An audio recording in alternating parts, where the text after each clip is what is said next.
Ahoj, s behaním po hradoch končíme a dnes ti poviem, prečo sme po nich vôbec chodili, prečo končíme a čo nás čaká ďalej. Po Slovensku sme cestovali celé roky, zbierali foto z končiarov hôr, brožúrky z jaskyň, ovlažovali sa v potokoch a nádržiach, bajkovali po horách, pumptrackoch a skateparkoch, chodili po hradoch, kostoloch a farmách. Potom sme na 3 roky odišli do Ameriky a vtedy prišlo to veľké uvedomenie. Tam, ak mal niekto viac ako 100-ročnú stavbu, tak bol frajer. Ak mal 200-ročnú stavbu, tak už v nej bola široko ďaleko známa turistická destinácia s vybavenosťou a krásne upraveným okolím. Pre takéto usadlosti či mesta sme neváhali cestovať aj 3 hodiny. Išiel som sa zblázniť od krásy, keď sme sa vrátili na Slovensko a na každom rohu číhal hrad, zámok či kaštiel. U nás však často v hroznom stave, bez upraveného okolia, bez prízoru.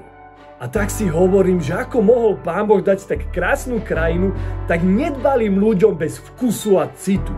Lenže došlo mi, že ja som ten človek, ktorému Pán Boh dal túto krajinu a ani môj dom nevyzerá najlepšie, ani moje deti nevedia, ako sa má kultivovať, nazvime to, kráľovský vkus. A tak mi Pán Boh zaklepkal na plece počas jednej prechádzky horou a vyzval ma, že čo tak každý týždeň zobrať rodinu na niektorý hrad a ukázať im s akou citlivosťou a silou zámeru, kedy si ľudia v našej vlasti kultivovali prostredie. A tak sme šli a navštívili 10 hradov, videli sme odvážnych remeselníkov, ako zachraňujú našu kráľovskú minulosť a zakúsili sme niekdajšiu kráľovskú históriu Slovenska. Tá bola často dobrodružná, krásna, ale aj hrozná. To všetko sme vstrebali a minulosť sa nám stala už nie až tak dávno a našli sme s ňou osobné prepojenie. Teraz je čas, aby sme to zúročili na našom vlastnom kráľovstve.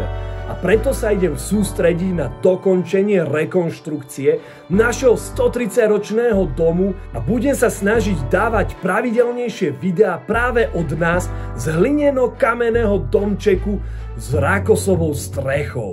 Aby deti videli, že kráľovská fazóna života nezačína kdesi vysoko na hrade, ale práve hlboko v srdci domova, kde sme spolu kultivujeme vkus a zodpovednosť zaň.